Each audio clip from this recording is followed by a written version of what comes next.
Welcome. I'm E.G. Marshall. Welcome to the sound of suspense.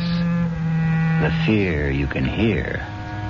For the next 52 minutes, we're going to take you into the world of mystery, into the world of terrifying imagination. The story you are going to hear concerns a question which has been asked since the first men on Earth were born and died. Is there a life after death? Is there a way to return from the grave? And if there is, can we come back in the body of a living creature? Even one that has claws instead of fingernails? Here is one chilling answer. Dr. Singh, you have to tell me. Could my wife have come back as a bird, a sparrow, something like that? Well, your wife was a rather big woman, Mr. Moresby, in a physical sense. How about a snake? A seagull? How about a cat? A great, big, fat cat? A cat?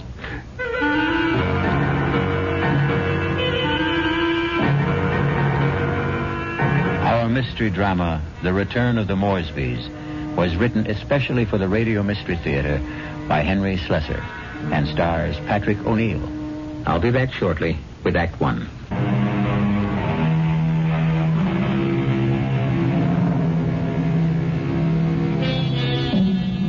Now here is Act 1. Like all murder stories, sooner or later, it reaches the office of a daily newspaper. You wanted to see me, Chief? You bet I want to see you, Prouty. Come in and shut that door. I bet I know what it's about. That story I filed on Richard Moresby, right? I got a flash for you, Prouty. This is a newspaper office, not a fiction magazine. You take this story of yours and see if you can sell it to Weirdo Digest or something. But get it off my desk. Now, wait a while, Max. I know it's offbeat, but I thought I handled it with a kind of a light touch. Stories about murder can't be handled with a light touch, not on this paper. But it's accurate. I mean, this is exactly what the guy Moresby told me, just before he died. Well, he must have been out of his head. He asked for somebody to hear his story. That's how I got to meet him. I was at the hospital covering that subway accident. Now, that story made sense to me. Nothing but nice, clear facts. But this nonsense... Please, let me tell you about this guy. Maybe you'll change your mind. All right, what about him? Well, for one thing, he was a real distinguished-looking guy. The only thing peculiar about him was his eyes. His eyes? Yeah. They were the palest blue eyes I ever saw on a man. They weren't really blue at all. They're like silver. Big deal. So he had silver eyes. And when he started to tell me about himself, well, I just had to hear the whole story, Chief. Yes, I was born in London, but my family moved to the States when I was young. They didn't improve much on the climate when they did. We lived in Vermont. I don't think I was ever warm enough until the age of 24 when I moved to Southern California. I lived on beaches. A superb swimmer, a superior surfboarder, and a terrible bum.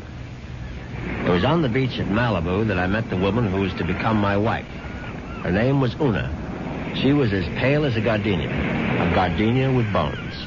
Una had more bones than any other woman I've ever met. Lovely day, isn't it? I beg your pardon? I said it's a beautiful day. I don't think I've ever seen the ocean look prettier. Frankly, the Pacific always looked a little muddy to me. I wonder if that's what Balboa said when he first saw it. Well, he probably said, what a great place for surfing. Ah, I see you have a surfboard. Yes, as a matter of fact, I think I see a wave that I like. Will you excuse me? Oh, I wish I had the nerve to try it. Yeah, you really should. Well, bye now. Maybe I'll ask my chauffeur to teach me. I'm sorry. What did you say? Charles, my chauffeur. He's very good at sports. Come to think of it, that wave doesn't look so good after all. By the way, my name is Richard. Richard Moresby. How do you do? My name is Una.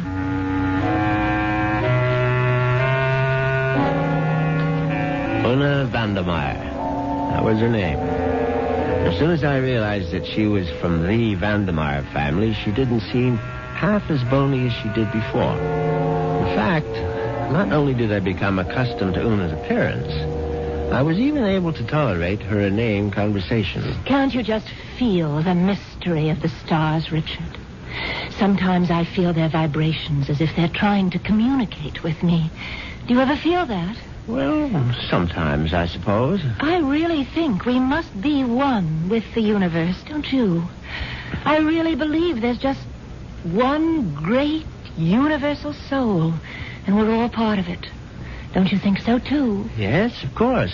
Right on, as they say.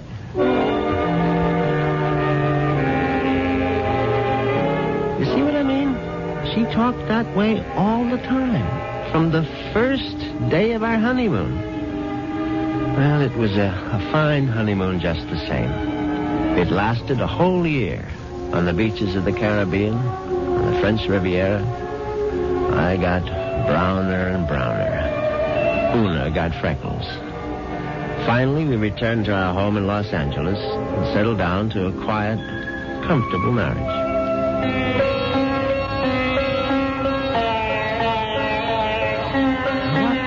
Earth is that you're playing? It's sitar music, darling. Oh, it's just so spiritual. What made you buy the record? Oh, Dr. Singh recommended it. Who? Dr. Singh, at the Temple of Metapsychosis, you know. The Temple of what? Metapsychosis. I told you about joining the temple last week. Oh, Richard, sometimes I think you don't listen to me.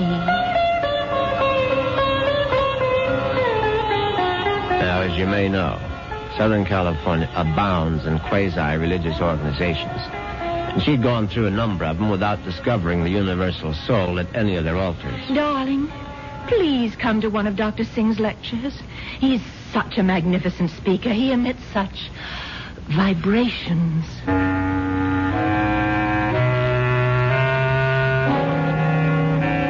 And I went. You see what an obliging husband I was? Actually, it turned out to be more interesting than I thought. The temple itself was unpretentious, and Dr. Singh was an impressive man. And when he spoke, I realized why his message had such appeal for Una, because he preached a doctrine that combined eternal life with a love of small animals. The soul is immortal. The soul cannot die. The soul, upon leaving the body, must make its passage elsewhere. There is a science called eschatology, which deals with the last four things: death, judgment, heaven, and hell. It is the most ancient of all sciences, and from its wisdom has come the inescapable certainty of the transmigration of souls. Yeah, I know it's a bit weird, but stay with it. And where does the soul go? According to the wise men of all generations past, the soul departs from the mouth of the dying. It is consequently a small thing. A bird, a snake, a mouse, a dove, or a hawk, a dog, a cat, an insect. For these small creations of God are empty vessels placed upon earth for only one purpose: to house the departing souls of humanity, so that they need not wander forever in a trackless eternity. Yeah, it's pure rot, of course. But that's what the man said, and Una sat there and believed every single word. Oh, wasn't he marvelous, Richard? Isn't it wonderful that the soul never dies? That we can all come back as little animals? I'm not sure I want to come back as an animal. But you'd still be you, Richard. Oh, don't you see? Well, by the way, what was that envelope you handed Dr. Singh after the meeting? The envelope? Oh, that was my donation, of course. Your donation to the temple? Yes, to support the work of Dr. Singh, to open other temples around the world. Well, how much money was in the envelope? Now, what does it matter, Richard? I'm just curious. $2,000. $2,000? Una, you go to that temple once a week. Do you always give that kind of donation? Oh, it's all in a very good cause, Richard. Well, in an equally good cause, that of finding out exactly how much of my wife's money was supporting this nonsense, I sneaked a look at Una's checkbook. The answer astonished me. Not only had my wife put more than $30,000 into Dr. Singh's collection plate, she had also donated some $20,000 more to various institutions for the care and feeding of cats, dogs, and birds. It was so kind of you to honor us with a visit, Dr. Singh. I know how terribly busy you are. On the contrary, you were kind to invite me to your lovely home. Oh. Now tell me, Dr. Singh, what determines the kind of animal one becomes when the soul escapes after death? Mrs. Moresby, that is a question which has baffled wise men for countless generations. But isn't it possible to do, well, research? Yes, Mrs. Moresby. I don't doubt that we could find the answer to such great questions if only we had the proper resources. But, unfortunately, that would require money. A great deal more money than the movement has at present. Well, it seems to me you don't do badly.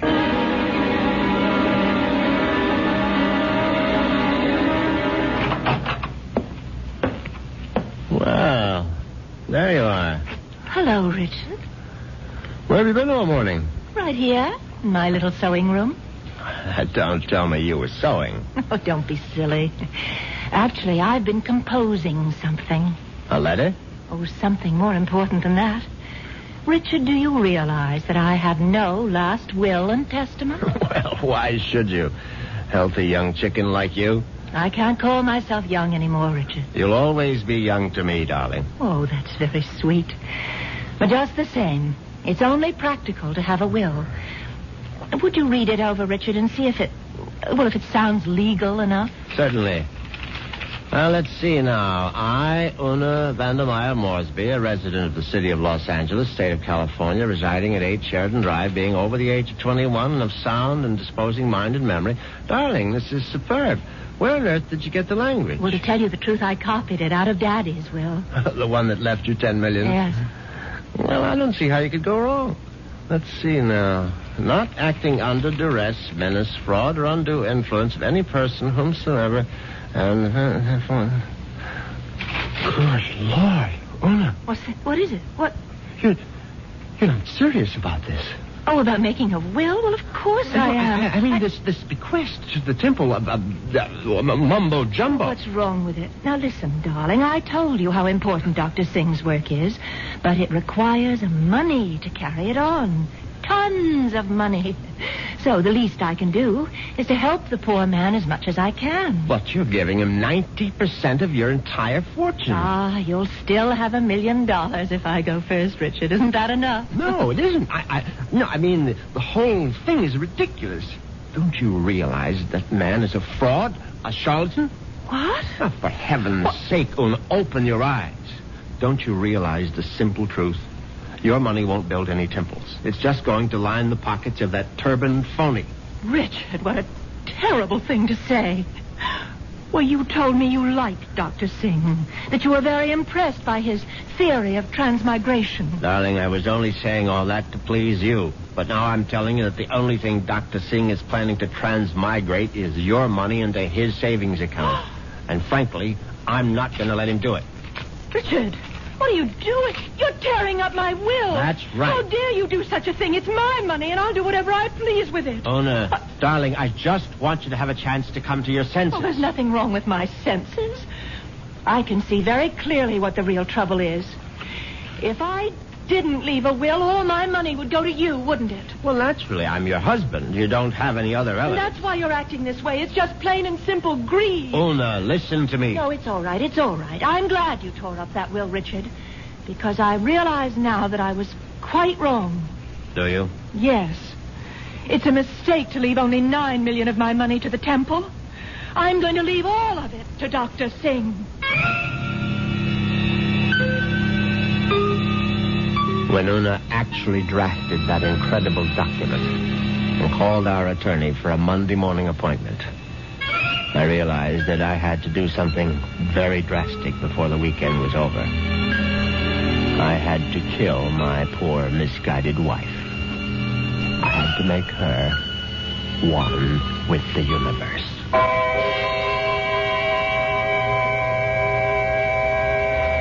It's obvious that Mr. Moresby is going to be a very reluctant murderer.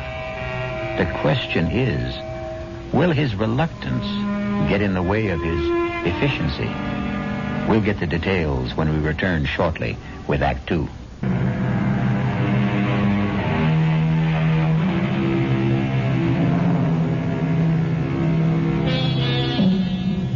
let's return to Richard Moresby. In order to find him, we'll have to search the highway, for Richard has taken his white Jaguar out for a spin. But there he is now. On Saturday morning, I took a little spin in my XKL and did some thinking on the open road. I didn't want to kill poor Una, of course. The whole idea was repellent. But on the other hand, the thought of Dr. Singh spending the fortune that was rightfully mine was even more abhorrent.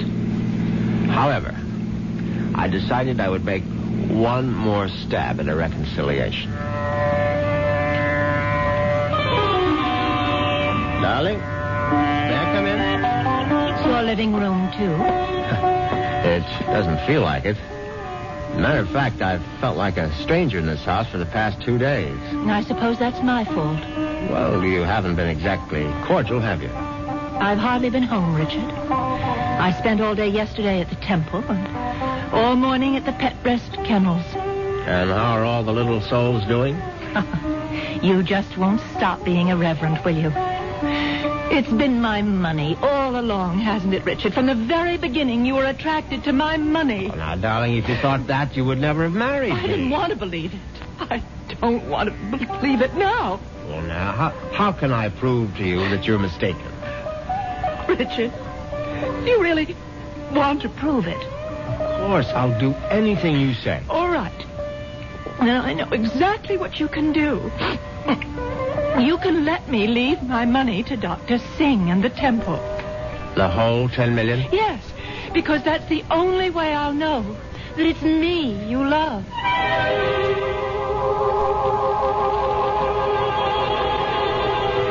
Well, you can't say I didn't try.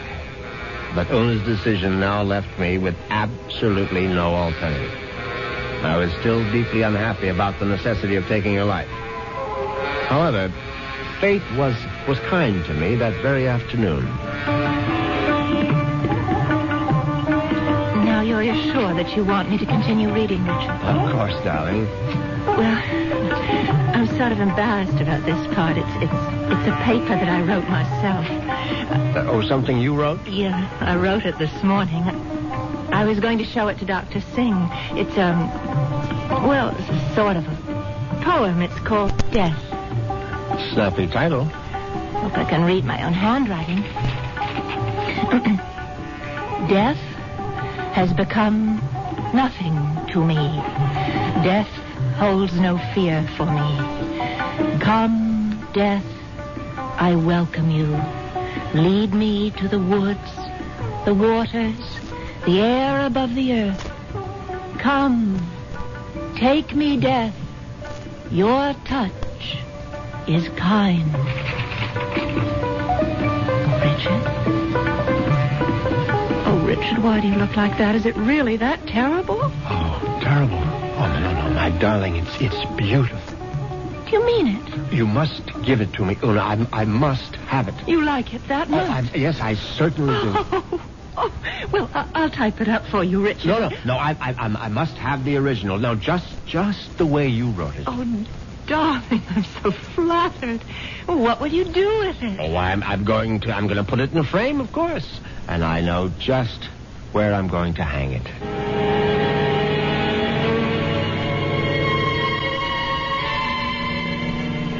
Yes, I could hardly believe my ears. Una had written her own suicide note in her own handwriting. It was truly karma at work. Now there was no question of failure, and no longer any need for delay. Oh, what a lovely idea this was, Richard. Candlelight dinner for two. Yes, I thought you'd enjoy it. So sweet of you to handle the whole menu with cook. You spoil me shamefully.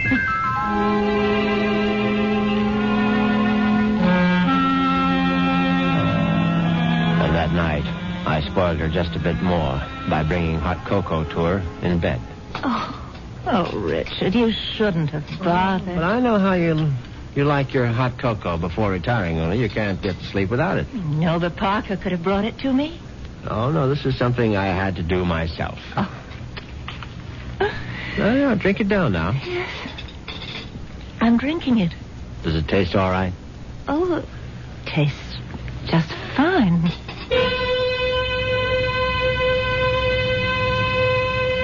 Now, that was very good news, because I'd prepared the hot cocoa myself, and I had no idea whether 25 melted sleeping pills would seriously affect the flavor. Finally, Una was all tucked in for the night. I went into my study, picked up the poem she had written for Dr. Singh, and brought it to the bedroom. I placed it carefully on the night table beside her. Then I bent over my sleeping darling to see if she was getting along all right. She was very, very quiet. And then a dreadful thing happened. Una opened her eyes. Richard. Oh, Richard. Hush, darling. Now go back to sleep. Richard, I'm sick. No, my love. No, you're only sleepy. Cocoa tasted so strange. I didn't want to upset you, Richard, but I'm sick. No, you'll feel much better in the morning, Una. I promise you. Tomorrow morning, you'll be one with the universe. Richard, that paper. What paper, darling? My poem. My poem for Dr. Singh. What's it doing there? I was just reading it over, darling, that's all. And bottle of my sleeping pills. Oh, it's empty. The bottle is empty. Oh, Richard. What have you done? Nothing, darling, nothing. Now, just go to sleep. Cocoa. You put sleeping pills in it. All of them. Don't try to get up, Una, please. Now, don't. Trying to kill me. You're trying to murder. No, for heaven's sake, Una, now stop saying things like that. Do you want the servants to hear? Help somebody. Help. Now, come on, lie down. Lie down, Una, for heaven's sake. Come on, now, lie down. Lie down. There. That's better. You won't get away with it. You won't get away with it, Richard. I promise you. Anything you say, darling. I'll come back, Richard. You know I'll be back. Yes, of course. Just welcome death, Una. The way you wrote in your little poem. I'll be back. I swear it. Oh.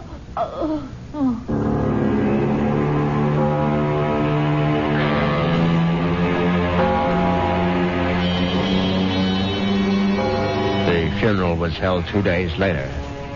It was a magnificent occasion, of course. I gave Una a farewell that was consistent with her vast fortune. Everything was the best.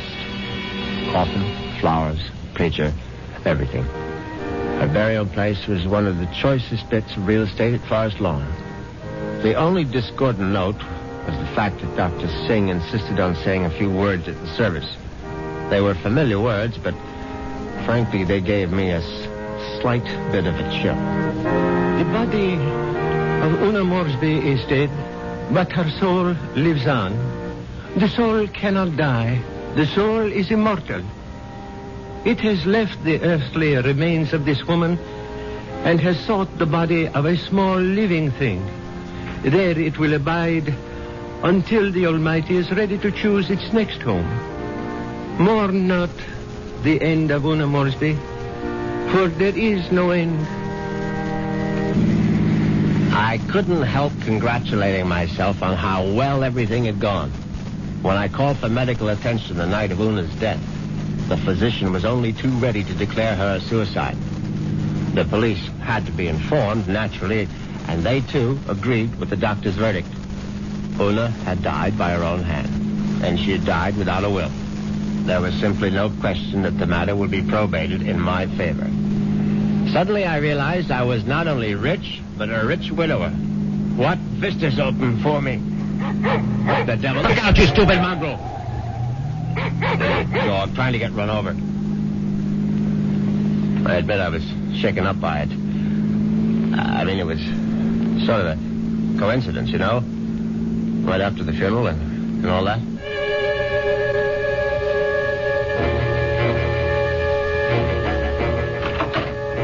very glad to be home again. You can be sure. Excuse me, Mr. Moresby. Yes, Parker? Cook is worried about the raccoon, sir. The what? There's been a raccoon at the kitchen door all morning, and Cook is badly alarmed, I'm afraid. I've tried to scare it away, but it keeps returning. A raccoon, for heaven's sake? Why don't you just shoot it and make a coat out of it? I was wondering if you wished me to call the game warden, sir. Oh, please, Parker, do whatever you please about it. I'm going to take a nap. Yes, sir. Very good, sir.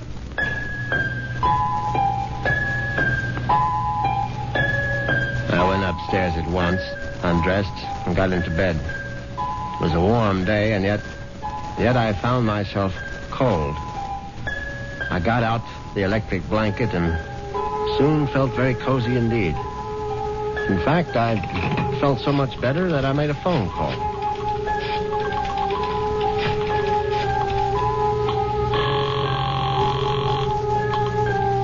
Hello. May I speak to Rachel? Thank you very much. Hello, Rachel? Yeah, who's this? Rachel, you probably don't even know my name, but it's Moresby, Richard Moresby. Who? You met me at the club numerous times.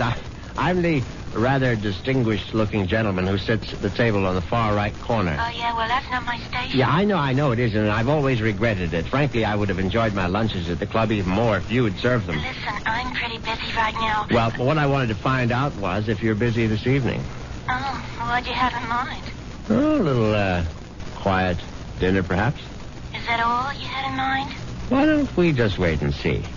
I can pick you up outside the club whenever you're free. Yeah, how I know it's you. I mean, I'm still not sure which gentleman you are. I'll be sitting in an XKL Jaguar. Do you think you'll recognize it? A Jag? I get off at 6:30. See you then.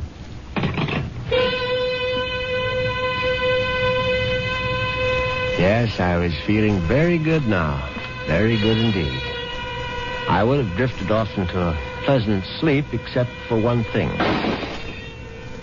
For a moment I thought a bomb had gone off in the room. Then I realized it was nothing more than a bird. A foolish sparrow had dived in headfirst into the plate glass window of the bedroom and now lay stunned on the carpet. I looked at the thing's fluttering little heart, and suddenly I was struck by a terrifying palpitation of my own. The dog, the raccoon, the bird. Good Lord. Could one of them have been Una?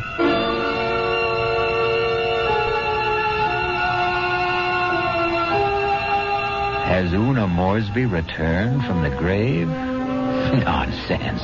Such things don't really happen. But perhaps we should reserve judgment until I return shortly with Act 3.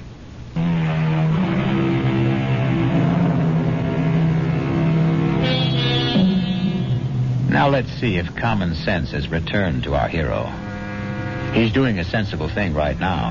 He's taking a good, refreshing shower.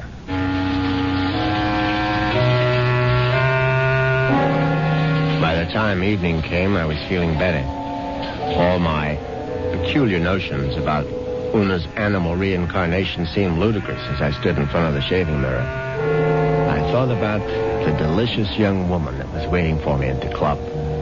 I'd admired Rachel's way with a tray for months, but ever faithful to my wife, I hadn't done more than gaze from afar. But now, things were going to be different. Yes, who is it? It's Parker, sir. Yes, come in, Parker. It's all right. Excuse me, sir. A bit of emergency in the kitchen. Well, what is it? A snake, sir. A what? Cook insists that there's a snake curled up in the telephone wire. Oh, that's ridiculous, Parker. Cook says it's there, Mr. Moresby. They do get into the house sometimes. Well, tell Cook she's seeing things. Tell her to stop nipping at the cooking sherry, and she'll soon stop seeing snakes. Yes, sir. What was that? I would guess it was Cook, sir. Oh, for heaven's sake, go down and see to it, Parker. I'll try, sir. But I'm not very good with snakes, sir. Well, what do you think I am, an expert?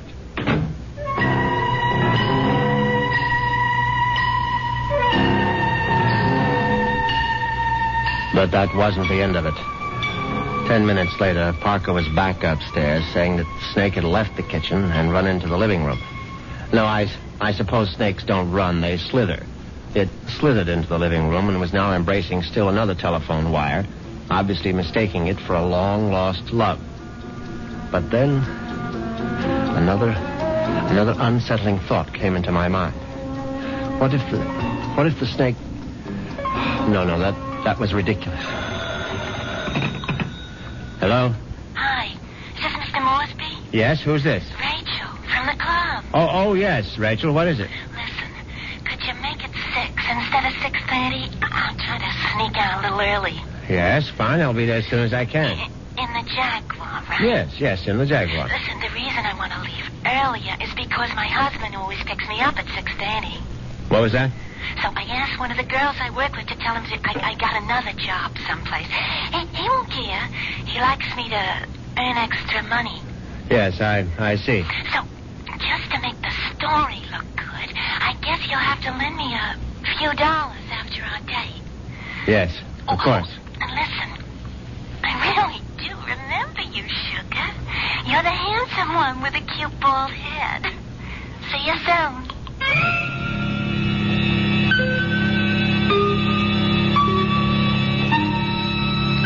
As it happens, I have a very full head of hair. But distressing as Rachel's telephone call was, an even more disturbing thought intruded. The snake was in the telephone wire. What if the snake had been trying to listen in on the extension phone? I knew the idea was absurd, but I couldn't help a superstitious shiver of dread. In fact, I was so troubled that I decided to forego my date with Rachel, the waitress. It wouldn't matter anyway. She'd be angry at some man at the club with a cute, bald head. The next day, I did the only thing that really relaxed me. I went to the beach. It proved to be an excellent idea. I stretched out on the golden sand and let the sun warm me. I listened to the waves beating against the shore. I listened to the haunting cries of seagulls circling overhead. Suddenly I was aware that the gulls which had been hovering over the water were now hovering over me. Now, instead of their cries being sad and plaintive, now they seemed menacing. I stood up hastily, but the gulls seemed to be increasing in number. I saw their sharp, pointed beaks, their raking claws. They were predators, of course.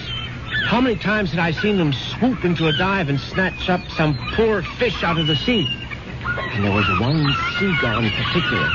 Its beady eyes seemed to be staring at me. No, it was my imagination, of course. I wasn't a fish. I was a man, but just the same, I found myself running down the beach. Running for dear life. And that's when I knew it was time to see a doctor.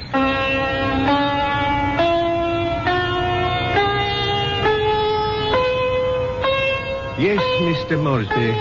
I'm very pleased that you honored the temple with your presence. I'm grateful that you're willing to see me, Dr. Singh. I realize that, well, you've had a disappointment. A disappointment? I'm afraid I don't understand. I know my wife made certain promises to you concerning her will. I believe she mentioned some modest donation. She wasn't in her right mind, of course. I mean, when she took those sleeping pills. Yes, it was very sad. I trust that she has found the peace and happiness that she sought. Frankly, that's what I wanted to talk to you about. I mean, about whether you really believe that my wife is, well, that she's some kind of animal right now. But of course I believe it, Mr. Moresby. I don't merely believe. I'm positive. When your wife passed from this world into the next, her soul made its escape. Yes, I know how it goes, but what I'd really like your opinion about is what sort of animal do you think she might be now?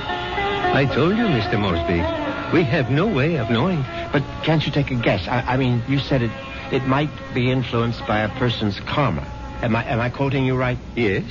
The kind of person she was in life may well determine the kind of animal she is now. Your wife was soft. Your wife was gentle. Your wife was independent in spirit. Now, what animal does that remind you of? I don't know. I can't think. Then go home and think about it, Mr. Moresby. Go home and try to be one with the universe. I went home, and I tried to be one with the universe. And when that didn't work, I tried being one with a bottle of scotch. I was still in the library, asleep in the big leather chair, when I heard the noise in the cellar. I simply had to investigate. I looked into the cellar and found that one bare bulb wasn't enough for a thorough search. I found a flashlight and went down the cellar steps. At first there was nothing I could see. But then, there's an empty oil can. Swiftly, my flashlight picked out the culprit. At first, I thought it would turn out to be a mouse, but instead, it was a large, white cat. I don't like cats. I never have. Skulking, cynical creatures. When the beam of my flashlight hit it, the cat froze. I saw it was an alley cat. Its fur shaggy, its eyes baleful in the light. It was fat, and yet it was bony, too. I said scat, but it didn't scat. Instead, it started to walk toward me. And I knew for certain what Dr. Singh had meant.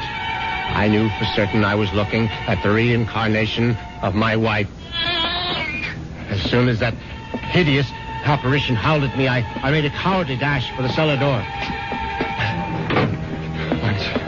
Once I was on the other side, I remembered the hunting rifle that Una had given me for Christmas. It stood unused in an upstairs closet. I found it. I loaded it and brought it back to the cellar. I hadn't fired a rifle since boyhood. I stood on the top of the stairs with my flashlight, picked out the ghostly white form of the cat. I put down the light, raised the weapon, and squeezed the trigger. The report was deafening, but the recoil was worse. My precarious balance on the top step was lost. I fell to the bottom.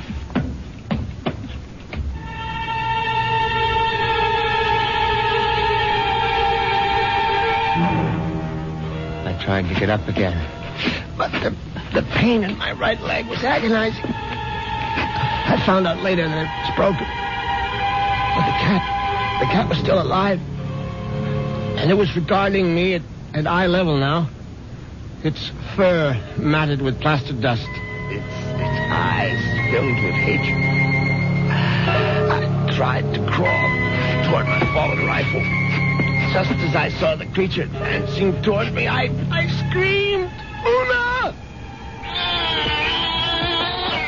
My hand was on the rifle now, grasping it too quickly in my panic. My fingers touched the trigger. The rifle went off again.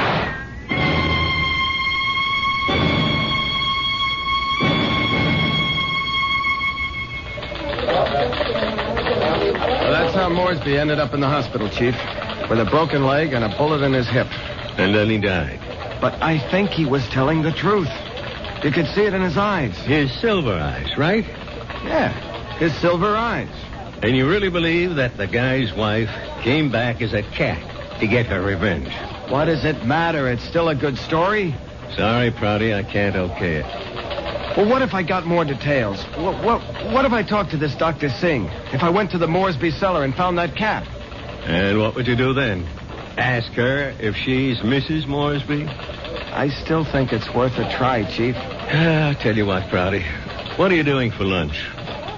I hadn't thought about it. Well, think about buying my lunch. You? There's a pretty good restaurant right around the corner where the Moresbys live. Now, we can get a bite there and then check out that cellar.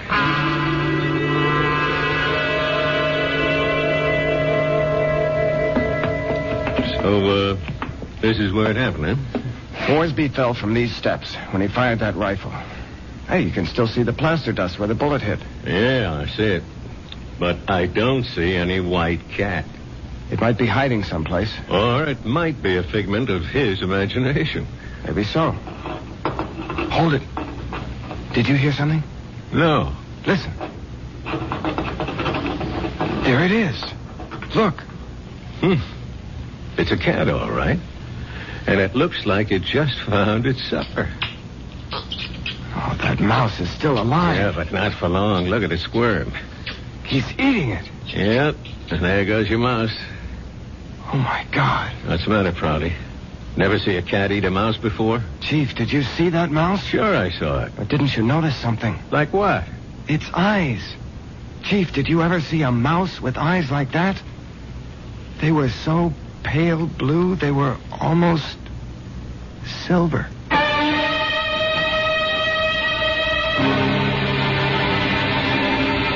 And so the cat and mouse game comes to an end.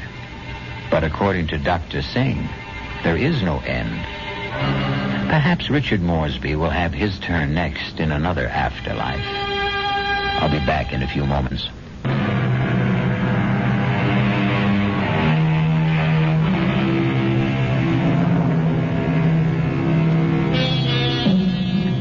Do you believe in reincarnation? Do you believe the dead return? We have to believe it, because here we are, the reincarnation of radio drama. We hope you'll keep us alive by listening again to the Radio Mystery Theater. Our cast included Patrick O'Neill, Marion Seldes, Nick Pryor, and Dan Ocko. The entire production was under the direction of Himan Brown.